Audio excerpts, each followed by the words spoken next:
The Museum Society, London, the 20th of April, 1900. Dear Mr. Carswell, I have received your letter of the 18th of April. The Museum Society is not interested in your book on magic. I told you this in my earlier letters. Please do not write to me again. I will not reply to any more of your letters. Yours sincerely, C. Dunning, Secretary. Mr. Dunning finished writing and signed the letter. Carswell had written a book on magic. He wanted to give it to the Museum Society to keep in their library. Dunning was the secretary of the society. He thought that the book was nonsense.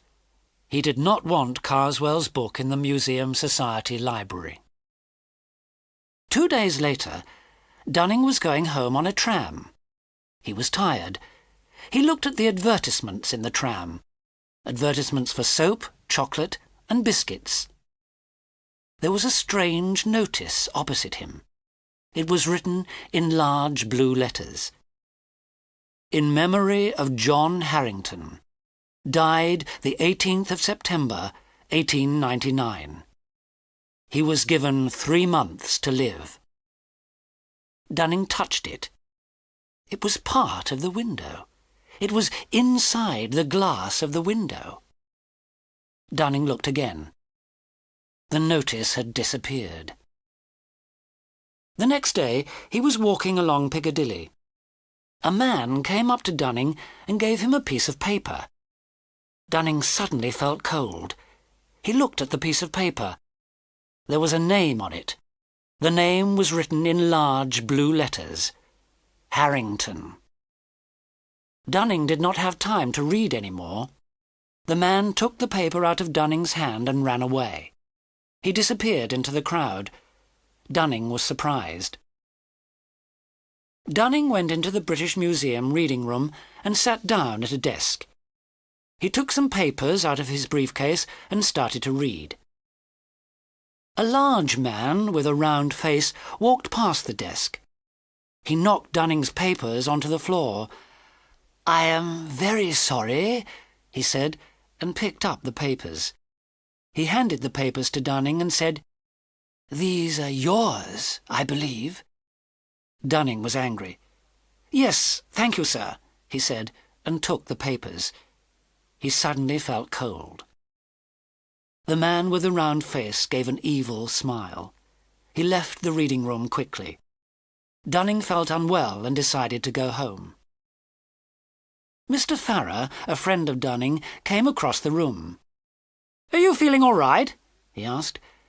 "No, I'm not feeling well," Dunning replied. "What did that man say to you?" Farrer asked. "Do you know him?" "No, I don't," Dunning said. "That man's name is Carswell," said Farrer. "He's an evil man." Dunning was surprised. "Why do you say that?" he asked. "It's a long story," Farrer said. "Let's go and have lunch together." Dunning put his papers in his briefcase. The two men left the reading room and walked out into the street.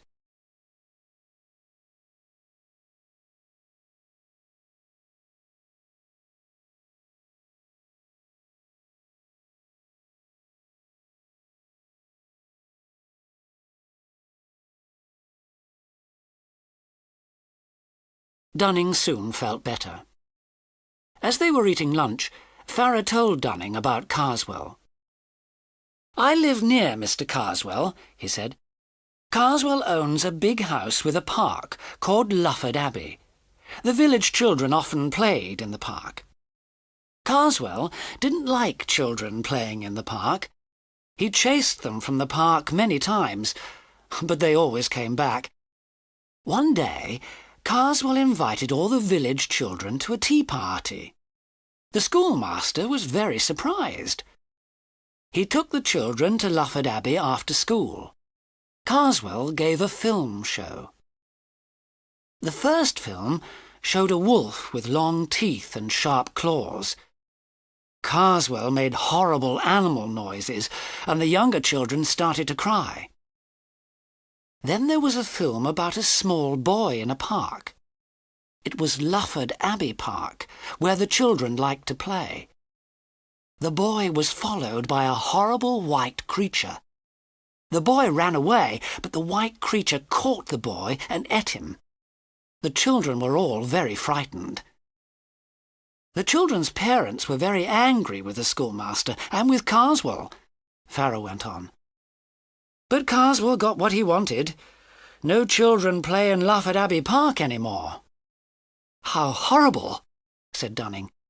Then he asked more slowly, "Do you, or did you know, Mr. John Harrington?" "You mean John Harrington who died last year?" Farrar asked. "Yes," said Dunning. "Tell me, how did Harrington die?" "He fell out of a tree," said Farrar. "Out of a tree? How strange. What was he doing in a tree?" Dunning asked. "No one knows," Farrar said. "John Harrington was going along a country road late at night. The police said he was running. He dropped his hat and climbed a tree. Then he fell out of the tree and broke his neck." "How do you know the story so well?" said Dunning. "I heard the story from his brother, Henry," said Farrar. "You remember Henry Harrington, don't you? You were at university together. Henry lives not far from here, in Piccadilly." Dunning went straight home after lunch. He found a note on the door of his house. It was from his doctor. "Dear Dunning, bad news. Both your servants are ill. I believe they ate some bad fish. They are in hospital. Please come to my house. Dr. Mallows." Dunning went to Dr. Mallows' house. The doctor told him what had happened. "Your servants bought some fish from a man in the street," the doctor said. "They told me the man was selling fish to all the houses in the street. It is strange, but no one else is ill." The picture sequence from the cinema has finished. You can look at it once more if you want. Dunning spent the evening at Dr. Mallows' house. It was nearly midnight when he went home. He was alone in the house. He went to bed, but he could not sleep. He heard noises, small noises, clocks ticking, doors creaking. He thought he heard noises on the stairs. Was someone coming up the stairs? He got out of bed and put his ear to the door. He heard nothing. He opened the door. He stood looking and listening in the dark. A warm wind came into the house. The wind moved past his legs like a cat. He turned on the light switch. Nothing happened. The electricity was not working. Dunning kept a candle beside his bed and a box of matches under his pillow. He went to the bed and put his hand under the pillow. He did not feel a box of matches, but he felt a mouth with sharp teeth and fur. He was so frightened that he ran out of the room. He locked himself in another bedroom. All through the night he listened for noises outside the door. He could not sleep. In the morning he opened the door carefully. He looked in his bedroom. He saw nothing unusual, but he was still very frightened. He decided not to stay in the house. He dressed quickly, packed a suitcase, and went to stay at a hotel in Piccadilly. He sent a message to Mr. Henry Harrington. Harrington came to the hotel in the evening. They ate dinner together. Dunning told Harrington about the strange things that had happened. He asked Henry about his brother, John Harrington. "My brother," Harrington began, "became very strange. For 2 months he thought someone was following him. He talked about magic." "Magic?" Dunning said in surprise. "Why did your brother talk about that?" "John knew a lot about magic," Harrington said. "Before his trouble began, John wrote about a book on magic for a newspaper. He said the book was nonsense. The author of the book was very angry. The author's name was Carswell. Carswell? Dunning said. Do you know him? Harrington asked. Yes, I do, said Dunning. He wanted to give a book on magic to the Museum Society. I did not want it in the library. I told him that the book was nonsense. Then you are in danger, Harrington said. I believe that Carswell murdered my brother by magic. I will tell you the whole story. The picture sequence from the cinema has finished. You can look at it once more if you want.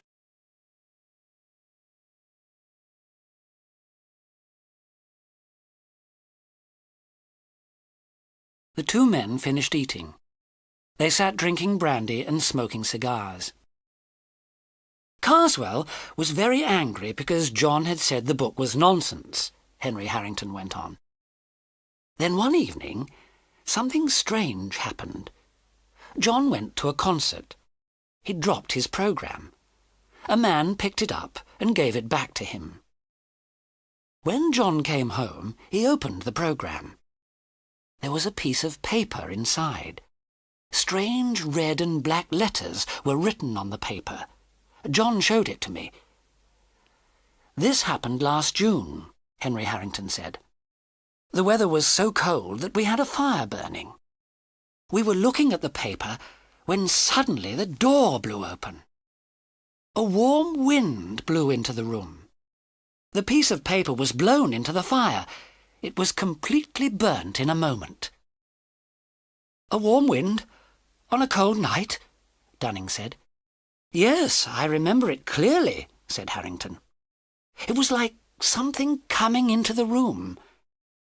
From that night, John had strange dreams. He thought that someone was following him. He didn't want to go out. He kept the lights on in the house and didn't want to be alone. And did you see who was following him? Dunning asked. No, I didn't, Harrington replied. But I saw one other unusual thing. It was a calendar. It came in the post. Every date after the 18th of September was cut out. And what was the date of the concert? Dunning asked. It was the 18th of June, 3 months before my brother died, Harrington said. And your brother died on the 18th of September on a country road? Dunning asked. Yes, said Harrington. He was running away from something. The police say he broke his neck when he fell from the tree, but I think he died of fright. But you told me he was afraid to go out of the house, Dunning said. Why was he walking along a country road at night? Because about 10 days before he died, the trouble stopped, Harrington said. John felt well. Nothing was following him. He decided to go to the country for a rest. I see, said Dunning. Did your brother think Carswell was making this trouble? Yes, he did, Harrington replied. John remembered Carswell's book on magic. The book told of a way of killing enemies. A magician gives a paper with magic writing on it to his enemy. A devil or demon follows the enemy and kills him. But can the person escape? Dunning asked. Yes, he can, said Harrington. He can escape if he gives the paper back to the magician. My brother couldn't do this because the paper had been burnt. So you must be very careful. You must not take anything from Carswell. But I have, Dunning said and stood up. He handed me my papers in the museum. Then we must look at those papers immediately, said Harrington. The two men went quickly to Dunning's empty house. The servants were still unwell. The electricity was still not working. The house was in darkness. Dunning lit a candle. He was afraid. He thought that there was someone in the house. Someone was waiting for him. He opened his briefcase and took out his papers. He had not looked at them since he left the museum. He looked through the papers. Suddenly, something moved. A piece of paper jumped into the air and flew towards the candle. Henry Harrington was quick. He caught the paper before it was burnt. He looked at it by the light of the candle. He saw the strange black and red letters. "Look at the writing," he said to Dunning. "It's the same as the writing on the paper given to my brother." "What do we do now?" Dunning said. "We must give the paper back to Carswell," Harrington said. "What day did you get it?" "Yesterday," Dunning said. "The 23rd of April." "Then we have 3 months," said Henry. "We have until the 23rd of July. The picture sequence from the cinema has finished.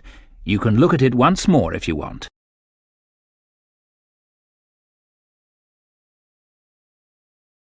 Harrington paid detectives to watch Carswell.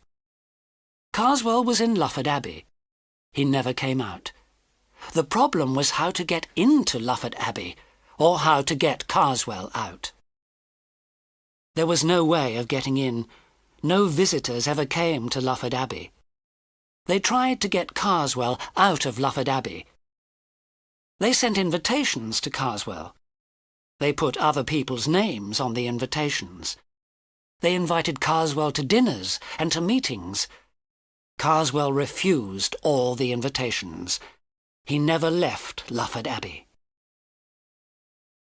April passed, and so did June, and most of July. On the 20th of July, Dunning knew he was going to die. He wrote letters to his friends, and he wrote his will. That evening, a telegram came from the detectives who were watching Carswell's house. "Carswell leaving Victoria Station by boat train for France on Thursday night, 22nd July. Now we can find a way of giving the paper back to Carswell," Harrington told Dunning. "We can get on the train and sit near him." "But I must give the paper back myself," said Dunning. "Carswell knows me. How can I do it?" "Listen," said Harrington. "I have a plan. You must wear a false beard and different clothes. I will get on the train at Victoria Station. I will find Carswell and sit near him. The boat train stops at Croydon. You will get on the train at Croydon and sit near me. We will be on the train together with Carswell. We will find a way of giving him the paper." Dunning waited at Croydon railway station. He was worried. The boat train was late. When the train arrived, Harrington was looking out of a window. Dunning got on the train. Harrington was sitting in the same carriage as Carswell. Dunning sat down and opened a book. The paper was inside the cover of the book. Dunning did not look at Harrington, but Carswell looked at both men carefully. Dunning was wearing a false beard and a large hat. Carswell stood up. He left his coat on the seat. He went out into the corridor to smoke a cigar. Dunning was going to pick up the coat, but Carswell turned round suddenly. He looked at Dunning very carefully, then sat down again. The minutes passed. The train was getting nearer and nearer to Dover. Dunning was hot and frightened. How could he give the paper back to Carswell? The picture sequence from the cinema has finished. You can look at it once more if you want. The ticket collector came down the corridor. He looked at Dunning's ticket from Croydon. Carswell took out a wallet and showed his ticket. He put the wallet on top of his coat. Harrington stood up and knocked Carswell's coat onto the floor. Carswell's wallet also fell onto the floor. "I'm very sorry," Harrington said, and picked up the coat. At the same time, he kicked the wallet towards Dunning. He held out the coat to Carswell and said, "Here you are." Carswell did not take the coat. He looked at Harrington with a look of hate. Dunning picked up the wallet from the floor while Carswell looked at Harrington. Harrington put the coat down on the seat beside Carswell. Then he turned and showed his ticket to the ticket collector. As the ticket collector left, Carswell jumped up and followed him. "Excuse me," he said. "Can I get a porter at Dover to take my luggage to the boat?" "Of course, sir," the ticket collector said. "We'll be at Dover in 5 minutes." Dunning quickly put the paper in Carswell's wallet. Then he dropped the wallet on the floor. Carswell came back to the carriage.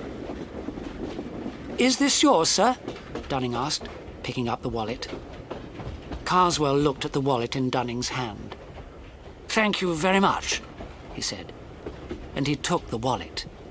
He did not pick up his coat. The train slowed down. The carriage became dark. A warm wind started to blow. The train stopped at Dover Station. Carswell got off the train as soon as it stopped. "Porter!" he shouted. A porter came running. "Porter, take my luggage and my coat to the ship." He looked back at Harrington and gave an evil smile.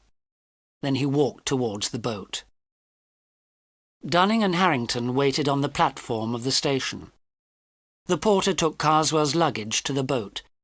They heard an officer say, "I'm sorry, sir, you can't take an animal on the ship." Then a moment later, "I'm sorry, sir, I thought you had an animal with you. I see it's only a coat." Carswell got on the ship for France. Dunning and Harrington took the train back to London. 2 days later, a notice appeared in the Times newspaper. Abbeville, France, the 23rd of July, 1900. There was an accident today at St. Wolfram's Church. An English traveller fell from the church tower. He died immediately. The traveller's name was Mr. Carswell, of Lufford Abbey. The picture sequence from the cinema has finished. You can look at it once more if you want.